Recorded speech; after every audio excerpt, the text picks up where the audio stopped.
Bienvenidos a Es Tiempo de Matemáticas en Conradio. Mi nombre es Carlos Díez y los estaré acompañando durante la próxima media hora para compartir con ustedes noticias, personajes, historias, curiosidades, retos, publicaciones y algo de humor. Todo relacionado con el mundo de las matemáticas. Acompáñenme.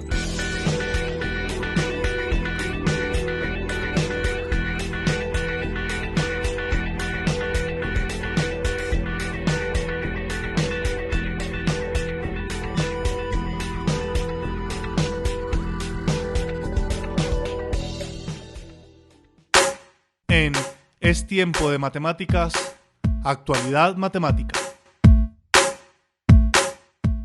Que Google es impresionante, eso casi todos lo sabemos, aunque algunos ya se hayan acostumbrado a sus hazañas. Sin embargo, para los matemáticos e ingenieros, Google es pequeño a la hora de ponerlo al lado de otra plataforma web de la que les voy a hablar hoy. Más que una plataforma de búsqueda, es, como dice en la misma web, un motor computacional de conocimiento. Se llama Wolfram Alpha. ¿Y qué hace Wolfram Alpha que puede competir con Google? Pues voy a hacerles una pequeña lista de las virtudes de esta web, que está basada en Mathematica, el famoso software de procesamiento matemático. En principio, Wolfram Alpha puede calcular las operaciones matemáticas que se le propongan, desde sumas y restas hasta operaciones simbólicas como factorizaciones y resoluciones de ecuaciones, pasando por límites, integrales y derivadas. Incluso resuelve ecuaciones diferenciales parciales por pasos. También puedes resolver sistemas de ecuaciones y hacer operaciones con matrices con Wolfram Alpha. Si quieres una gráfica en 2 o 3 dimensiones, no hay problema. Wolfram Alpha te ayuda. Hace análisis estadísticos como regresiones, distribuciones de datos, correlaciones, cálculos con probabilidad, etc. También hace cálculos en sistemas físicos, como termodinámicas, física de partículas, mecánica cuántica y otros. Tiene datos sobre biología, mecánica de materiales, científicos famosos, música, educación. Incluso puedes conocer cuál es el vuelo y la aerolínea del avión que está pasando en algún momento sobre tu cabeza. Les voy a contar además algunas cosas todavía más asombrosas que hace Wolfram Alpha. 1. Comparar estadísticas de páginas web, propietarios de las web, visitas en un periodo de tiempo, tiempo de velocidad de carga, etc. 2. Comparar información nutricional de los alimentos, calorías, grasas, porcentajes diarios recomendados. 3. Decirte tu posición exacta en el mundo y la IP de tu computador. 4. Decirte los días que faltan para una fecha. 5. Darte contraseñas seguras, sugerírtelas. 6. Calcular el porcentaje de alcohol que tienes en sangre después de haber bebido y decirte si puedes o no manejar un carro. Incluso puede decirte qué tan común es tu nombre. Y ahí no termina su potencial. Sin embargo, no hay que confiar ciegamente en los resultados que nos da este ni ningún otro método de cálculo automático, porque a veces los resultados y las interpretaciones no son todo lo correctas que deberían, por lo que es necesario tener unos mínimos conocimientos matemáticos para poder detectarlos a tiempo. Google es bueno, Wolfram Alpha es matemático. En Es Tiempo de Matemáticas, humor matemático. Papá, ¿me ayudas con el problema de matemáticas? No, hijo, eso no estaría bien. Bueno, inténtalo de todas formas. En Es Tiempo de Matemáticas, matemáticas de lo cotidiano. El azar impregna nuestras vidas. Las cosas pueden suceder por una causa o, en más casos de los que imaginamos, por puro azar o pura casualidad. Es importante saber cuándo es por una razón o por otra. Por ejemplo, imaginemos que hacemos una apuesta en la que ganamos y sale cara y perdemos y sale sello. Apostamos y se lanza la moneda al aire. Sale sello. Volvemos a hacer apuesta y vuelve a salir sello. Lo mismo en el tercer lanzamiento. Entonces dudamos y nos preguntamos, ¿estará trucada la moneda? ¿O será que nuestro adversario es totalmente honrado y simplemente ha tenido suerte? ¿Tenemos alguna forma de saber una cosa así? La respuesta es que nunca lo podremos saber con total seguridad, pero sí tenemos un indicador que nos dice lo probable o improbable de que un hecho así haya sucedido solo por azar. Aunque posiblemente parezca que este tipo de ejercicios son puramente académicos y que solo sirven para los enunciados de los exámenes, no es así. Imagínense que en vez de lanzar una moneda al aire, estamos hablando de probar la eficiencia de un medicamento del que afirman que cura una enfermedad que es mortal en el 50% de los casos. Y hacemos la prueba de ese medicamento con 3 personas que padecen dicha enfermedad. La solución, matemáticamente hablando, es exactamente igual que el problema de la moneda, pero lo que está en juego es mucho más delicado. La pregunta es, ¿ese medicamento funciona o es solamente por casualidad? La respuesta que demos al problema de las monedas es exactamente la misma que demos al resultado de este estudio. Si las 3 personas que han tomado el medicamento se curan, entonces ¿podremos afirmar que realmente funciona? Para separar las conclusiones reales del puro azar, existe un parámetro, un número, que los estadísticos llaman el p-valor. Se trata de conocer la probabilidad de que ese resultado sea por azar o realmente por una causa determinada que es la cuestión de estudio. En nuestro caso, es la diferencia entre saber que la moneda está trucada o que el medicamento realmente funciona. La probabilidad de que salga cara o cruz en el caso de que la moneda no esté trucada es de un 50%. Puede caer cara o puede caer cruz. Así que tirar 3 veces y que salgan 3 caras sería del 50 por el 50 por el 50%, o sea, el 0,125 o el 12,5% de probabilidad. Afirmamos entonces que el p-valor es del 12,5%. En otras palabras, la probabilidad de que salgan 3 caras por puro azar es del 12,5%. Más aún, desde otro punto de vista, imagínense que tiramos una moneda 3 veces y esas 3 tiradas las consideramos como un solo bloque. Pues bien, si tiramos este bloque 100 veces, aproximadamente 12 veces nos saldrán 3 caras por puro azar. Entonces, ¿qué información da el p-valor? Básicamente, que si es alto, el resultado obtenido puede ser perfectamente por pura casualidad o por puro azar. Y que el experimento que estás haciendo, en este caso lanzar una moneda al aire, no sirve para poder concluir que la moneda está trucada. Pero si el p-valor es bajo, entonces el resultado sí nos sirve para concluir que la moneda está realmente trucada. Entonces, ¿qué podemos hacer para disminuir el p-valor? Seguro algunos ya lo habrán intuido. Pues para disminuir el p-valor habrá que aumentar el número de experiencias. Por ejemplo, si en vez de 3 tiradas de moneda hiciéramos 5 tiradas, tendríamos el 50% multiplicado por sí mismo 5 veces. Y entonces tendríamos un p-valor solo del 3,1%. En ese caso, si a tu amigo le salen 5 caras seguidas, ya puedes empezar a sospechar que aquí pasa algo raro. Recordemos siempre, por tanto, que el p-valor constituye una indicación de la confianza que podemos depositar en unas conclusiones. Así que la próxima vez que te citen un estudio médico, pregunta por el p-valor de ese estudio. Y recordemos siempre que las cosas pueden ocurrir por pura casualidad. En Es Tiempo de Matemáticas, historias. 2012 es el año de Alan Turing, pues se conmemoran 100 años de su muerte.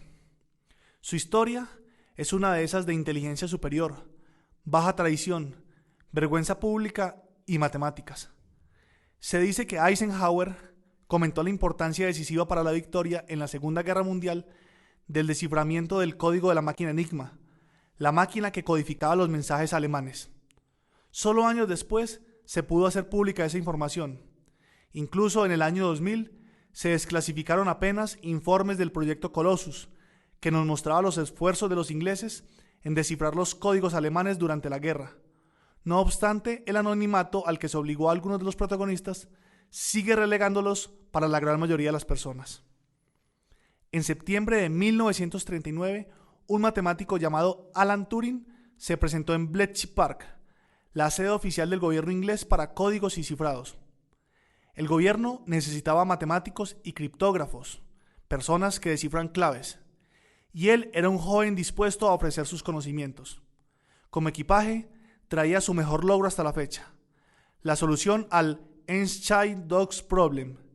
El problema mencionado suponía el mayor problema de la lógica matemática planteado en estos momentos. Lo formuló David Hilbert en 1928, entre otras con la pregunta: ¿son las matemáticas decidibles? En el sentido de que exista un método definido que se pueda aplicar a cualquier proposición matemática y que determine si dicha proposición es cierta.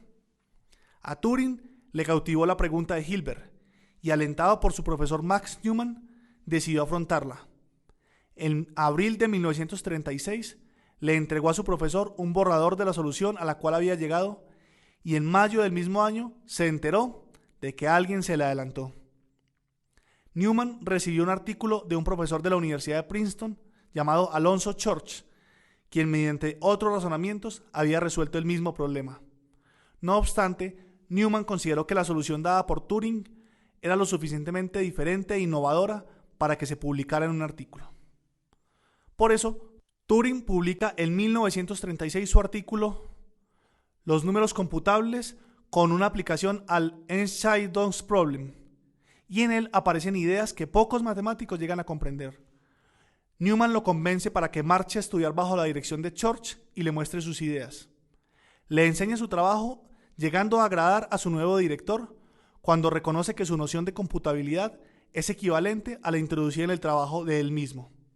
Pero Church le hace poco caso. Tampoco consigue que otros matemáticos le presten atención. Inclusive el célebre matemático de Princeton, John von Neumann, desdeña sus números computables por tratarse de un trabajo sobre lógica. No parecería tan importante un problema de lógica cuando en una oficina cercana se encontraba Einstein trabajando en otro tipo de problemas. No obstante, Turing está convencido de que su trabajo presenta más posibilidades que las del tratamiento de la lógica simbólica. Y es Church quien curiosamente llama al procedimiento ideado por su alumno la máquina de Turing, término que pasaría a constituir un pilar fundamental de la informática, de los computadores que hoy conocemos. En palabras de Martin Gardner, la máquina universal de Turing es capaz de computar todo lo que sea computable. La idea de la máquina de Turing en esencia no es complicada y consiste en un dispositivo abstracto dotado de una cinta de memoria ilimitada, formada por celdas consecutivas donde se pueden leer y escribir símbolos. Aun cuando hay infinitas celdas posibles, en cualquier instante hay en uso solo una cantidad finita de ellas, estando todas las demás en blanco. Además, en esta cinta existe un cabezal que puede estar en diferentes estados posibles. Con la ayuda de esta máquina, Turing demostró que la respuesta a la pregunta ¿son las matemáticas decidibles? Es decir, cualquier proposición se puede demostrar como cierta o falsa tras una secuencia finita de pasos, planteada años atrás por Hilbert, era un rotundo no.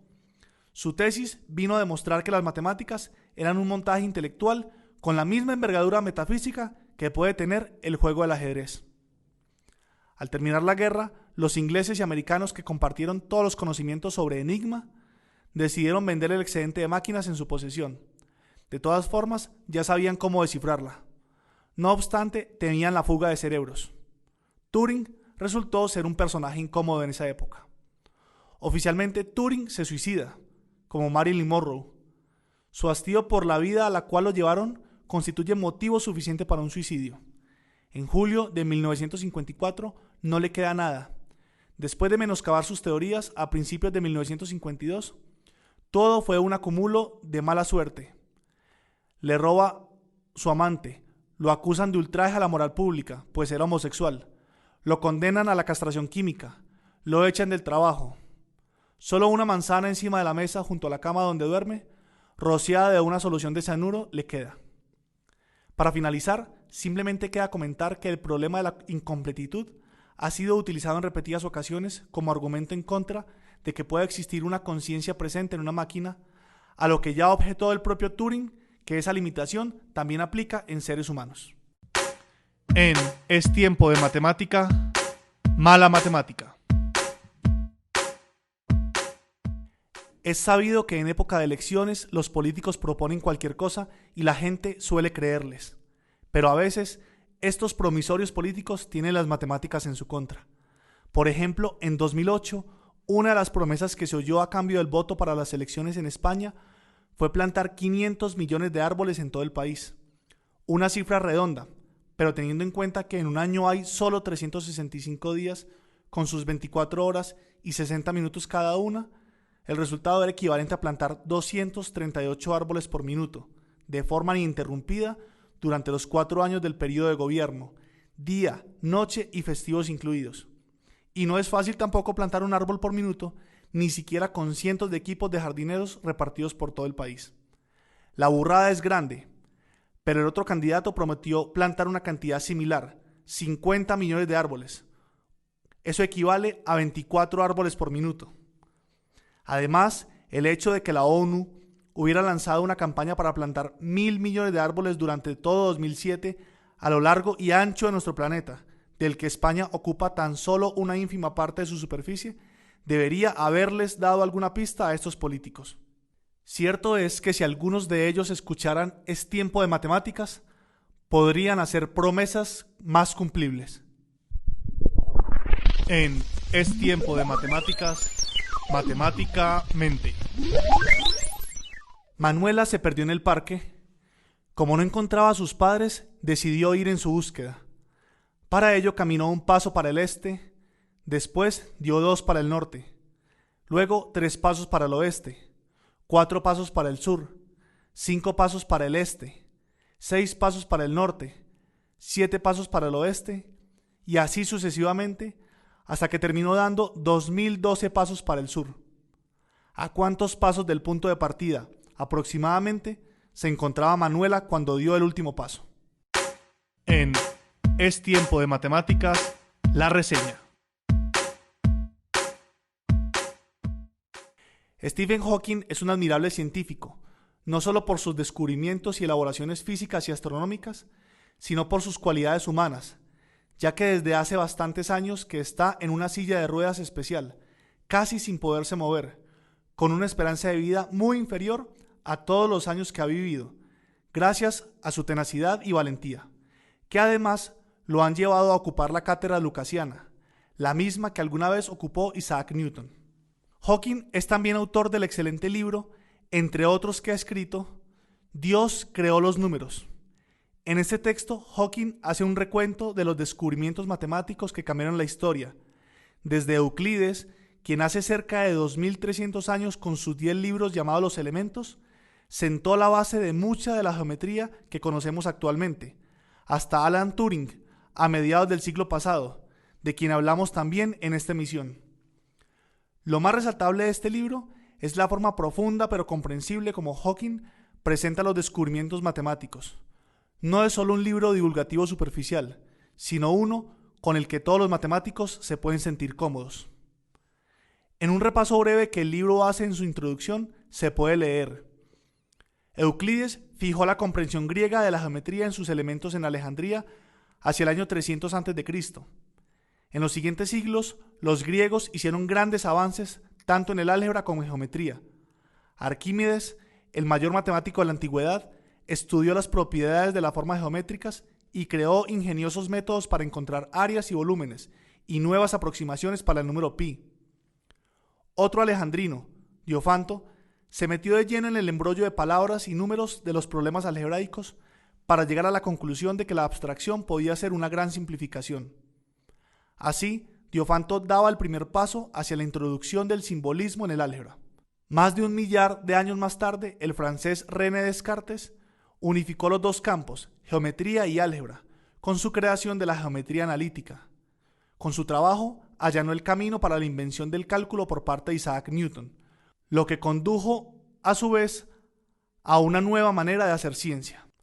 Desde los días de Newton, el progreso de las innovaciones matemáticas ha sido casi frenético, ya que los campos fundamentales de álgebra, geometría y cálculo se han nutrido los unos a los otros, abriendo profundas perspectivas en aplicaciones tan diversas como la probabilidad, los números o la teoría del color. Conforme los matemáticos maduraban, también lo hacían las cuestiones a las que enfrentaban. Kurt Gödel y Alan Turing, los dos últimos pensadores de esta antología, atacan quizá el interrogante más profundo: ¿qué es cognoscible? Este es un libro para matemáticas y para quienes quieran cultura matemática profunda. Hasta aquí el programa de hoy. Mi nombre es Carlos Díez y los espero en una nueva emisión de Es Tiempo de Matemáticas, aquí en Conradio, la emisora de la Universidad Konrad Lorenz. Y terminamos como siempre citando: la música es el placer que experimenta la mente humana al contar sin darse cuenta de que está contando. Gottfried Leibniz.